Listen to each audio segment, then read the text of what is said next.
we can also do a stockpile or depression report. So again, that's using the Earthwork Report, and you're going to choose stockpile / depression, and it's going to determine whether it's a depression or a stockpile. It's going to know based on the area you select.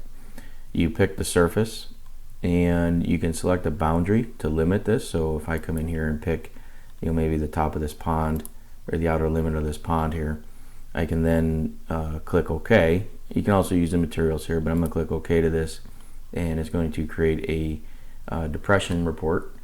And that report again is a browser based.